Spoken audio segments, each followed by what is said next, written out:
Hey everyone, welcome back to JP's Budget Collecting and our weekly look back at the hot comics from 6 months ago. This week we're looking back at the hot comics from February 26, 2021, and I'm recording this on August 27th, 2021. As always, I give the dates just so you know when this information is actually relevant because the comic market is always moving and changing. And as always, we are looking back at the CBSI Hot Top 10 from that week and the Comic Tom Key Collector Hottest Trending Comics of the Week from that week. We look at those two lists. Those are two popular lists that break down like hot books that are trending in the market at the time.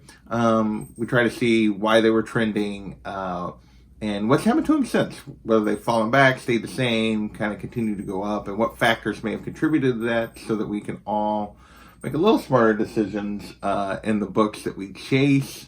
So we got 19 different books between the two lists this week. So without further ado, let's get into those books and see what we can learn. First up, we got G.I. Joe number 32, the first appearance of Lady J. And basically this hit the list because of an announcement of a potential Amazon Prime show focused on this character. Back then, raw copies were going all the way up for $75. 9.8 was averaging around $300. Now it's a $5 to $35 book. A 9.8. There's only been one sale in the last 3 months. It was for $280. There was a raw sale for $125, which was, when I looked, was the most recent sale. But it was really a complete outlier. Nothing was even close to this. None of the listings were even close to that. So that didn't make a lot of sense. So I put it out there that it was there, but it doesn't make a lot of sense. Anyway, this has definitely been I call this and I'll be back, but this has really been a trap. This book is way down. Maybe it has to do with that the Snake Eyes movie didn't do a ton. I don't know. But yeah, so definitely well down. I will say that 280 sale is down from there was a 650 sale way back in about 3 months ago. But yeah, definitely well down on this book. Next, we got Mortal Kombat, Collector's Edition number 1. This hit the list because of the lead up to the new Mortal Kombat movie that was coming out. We got a trailer, that kind of stuff. So people jumped on this. Raw copies for this were averaging $300. I foolishly was straight cash, which didn't make a lot of sense.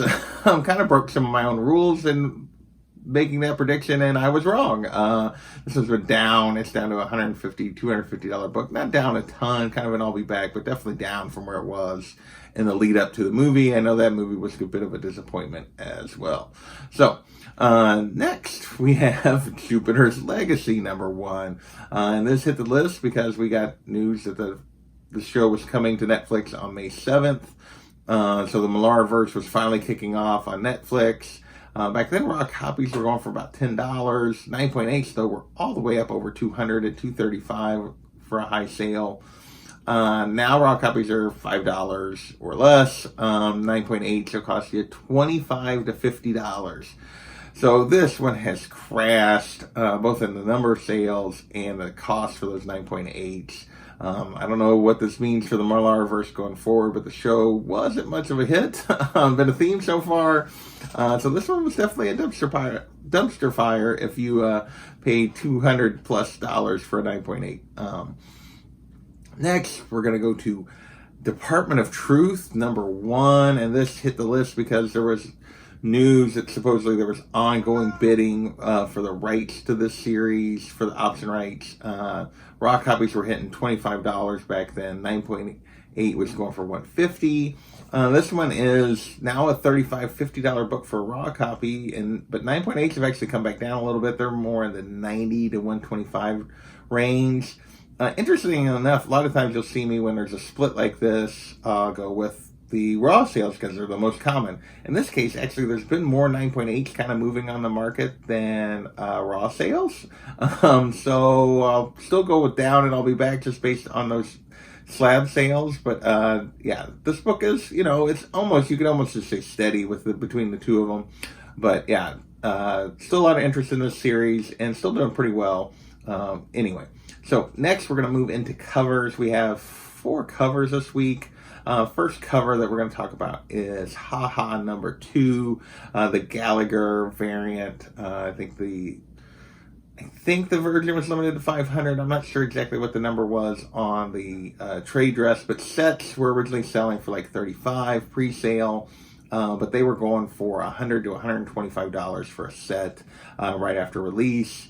Now a set will cost you $50 to $80, still up from the pre-sale, but well down from where it was right after it got released.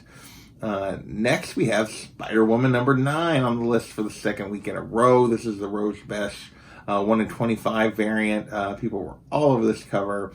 Back then, after being a 120 to 180 kind of book, the previous week it was up to a $200 plus book here in the second week after release. Now it's a 150, 175 book. 9.8, it costs you $350. So still really, really good value for a 1 in 25 this far out, but down a little bit from that peak. So it did not keep climbing like I kind of predicted that it might. So this one's definitely turned into a bit of an I'll be back, but still a really valuable book for a 1 in 25. Next, we have Bee and Puppy Cat number 9. This is Rose Besh's first cover. Back then, raw copies were hitting 200. I thought this was a bit of a trap. There was nothing really interesting about this series, and this artist was really going to have to take off in order for this to really kind of sustain those kind of values. There's only been 2 sales recently, one for 95, one for 115. So this one also turned into a bit of a trap. If you were paying 200 plus for this back then. There's a bunch of these listed for big money. They're just not really selling. For the 125 plus, they're not really selling. Next, we're going to go into a little bit of an odd one. This is something that is killing the children. I think it's odd because he didn't really pick a specific issue. This was on the CBSI Hot Top 10. He just said the whole series was so hot, he just put it all on there in this one spot. And he wasn't wrong. The series has been super hot. He did mention one book kind of specifically, which was the number 6, 1 in 25 Frisian variant. But he didn't really give prices for it. He just said like it had taken off. And so that book is still going for $800 to $1,500 raw. 9.8 will cost you $1,800 to $2,700. So this has been, I actually said like, maybe I'll be back on that. Wrong. This has been straight cash. This series continues to just be super hot and go for really big numbers. So up on something that's killing children. Next, we're going to move into a little comic buzz, and this is Ultimate Fallout 4, First Appearance of Miles Morales. And this is a book, if you remember, summer of 2020, it took off, got up over $2,000 for 9.8. By Christmas time, it was back down around $1,000, $1,200 book. It had kind of slumped off. Well, at this point, in late January and February, it had taken back off again. It was up to $1,600 to $2,000 hitting the list. Now it's a $2,300 to $2,500 book for 9.8. Raw copies start at about $750 and go up from there. So this has been straight cash. Miles has been straight cash now for a while and just continues to really produce really good value. Next, we have another really big book, and that is Giant Size X-Men number 1, First Appearance of Storm, First Appearance of Colossus, First Appearance of Nightcrawler. Those are at least the big ones. Back then, 9.4 hit a record for just over $10,000, and 9.2 went from $9,900. This book was just going through the roof during the spring. And it's kind of continued. Raw copies now start at $1,500 for a low-grade raw copy and go way up from there. A 9.2 recently sold for $13,200. Hasn't been a real recent 9.4 sale, so I didn't include that. But yeah, this has continued to climb. For reference, 9.4s in January were only $6,000. 9.2 in January was just over $5,000. So yeah, this book has taken off this year.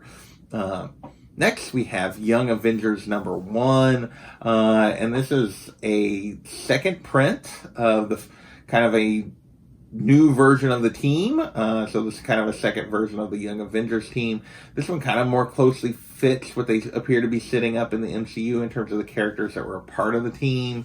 So back then, raw copies were going for 50 plus. Now it's 30 to 50, but that's really, I should say 30 and 50. It's 2 sales. So this has turned into definitely an I'll be back. It kind of hit the list because it was mentioned on YouTube as a potential cover you might want to get, but there's no real first appearances here, and this one's definitely kind of turned into it's just kind of fallen back. Definitely hasn't really sustained those values. So next we have a little DC movie comic news, and this is Infinite Crisis #5, first appearance of Jaime Reyes as Blue Beetle. We were getting rumors back then again of that they were working on a movie for this. We've gotten that a couple different times. Recently, we've actually got casting, so that might say a little bit with what's going on here. Back then, raw copies were going for $50 to $50.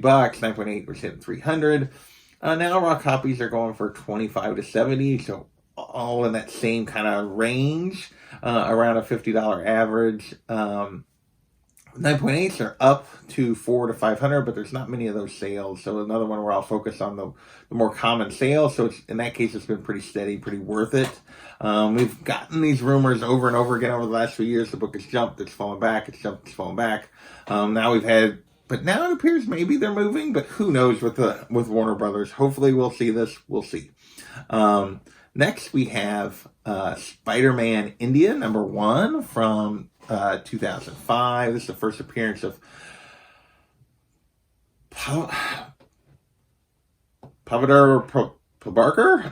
I'm not sure how you pronounce it, like that particular character, but the Indian Spider-Man, and this had to do with rumors that this character was going to be used in Into the Spider-Verse 2.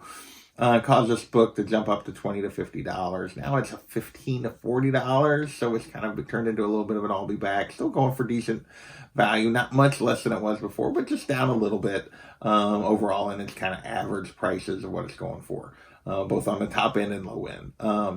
Next, we have Sunfire and Big Hero 6 #1, first appearance of the Big Hero 6 team.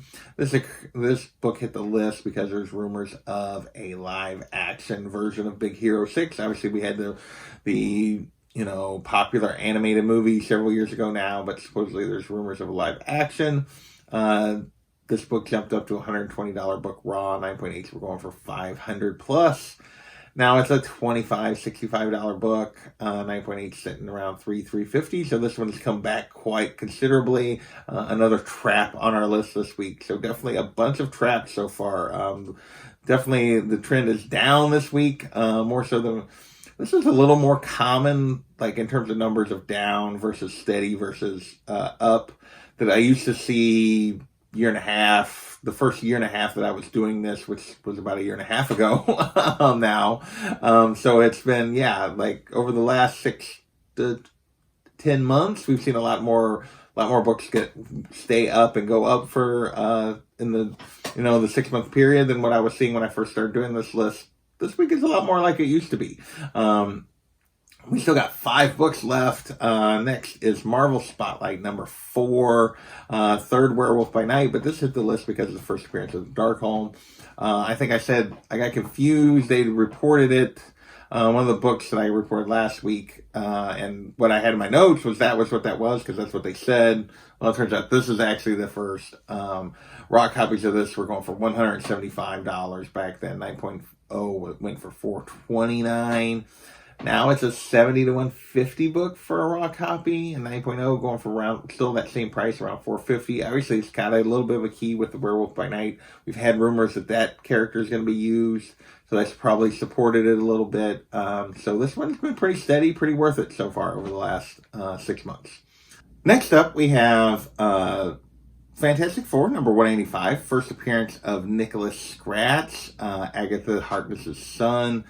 This hit the list because during WandaVision, Agatha had a rabbit named Senor Scratchy. So people thought, oh, well, maybe that's her son, that she's turned him into a rabbit. Maybe he'll get an appearance. There was no payoff to that particular storyline, so this book really hasn't held. Back then it was going for $70. Now it's $5 to $30, with most of the sales being $5 to $10. So this one definitely is way down, definitely a bit of a dumpster fire. Just so you know, suspect it didn't pay off, and the book has crashed down if you paid those big prices. Rest of the list is, WandaVision related. So we got West Coast Avengers number 61. This book kind of has a reveal that Scarlet Witch is a Nexus being, which kind of like connects multiverse and that kind of stuff. So people were specking on this. The book also was a cameo of the Timekeepers, but that really didn't become relevant until later when Loki was coming out. But back then it was $25 to $50, $5 book. Now it's a $5 to $25 book. So even with the more recent Timekeeper stuff, this book really hasn't held. It has dropped back and become a bit of a trap, which has been a very common theme this week. Next, we have Giant Size Captain Marvel number 1 for solo Monica Rambeau, as well as the origin of her powers. Obviously, she played a really big role in WandaVision. Back then, raw copies were up to $40. 9.8 went for $3.50. Now, this one's dropped considerably as well, $5 to $30 for a raw copy. There was a 9.8 sale for $3.75, but just the one sale, and that was all the way back in May. So this one is definitely on the raw side, particularly turned into a bit of a trap. I thought this one might keep going, but we've gotten away from the character. We're not going to see her for a little while. So yeah, this has definitely dropped back. My guess is, though, we might see her in Miss Marvel. We'll see. I don't know if we will or not, but I think there's a decent chance of that. Last but not least this week, well, maybe last and least this week, is West Coast Avengers number 45, the first appearance of the White Vision. Obviously, we got the reveal of White Vision in the WandaVision show, and this book exploded. People were chasing and paying crazy prices for this. It was a $250 book in January of this year before the show came out. The week the episode aired, it went to a $75 to $100 book raw, but a $1,500 book for 9.8, which is just a huge number for this book. Now it's a $25 to $80 book, $600 to $900 for 9.8. This one definitely turned into a trap. People definitely overpaid. My argument back then when I said, "Come on, man," was because book might never be more valuable, might never be hotter than it was when we got that reveal. And that's so far been the case. Obviously, if Vision comes back, it might get back to those numbers. If the white version of Vision comes back, it might get back to those numbers. We'll see, but definitely if you were chasing it then, was not the time to chase it. You're looking at a long hold, hoping that we get more Vision. So with that is this week's list. Lots of books that were down this week. Very typical of what it was when I first started doing the list, as opposed to what it's been for the last year, as I mentioned earlier. I want to thank you guys for watching, and we will catch you next time.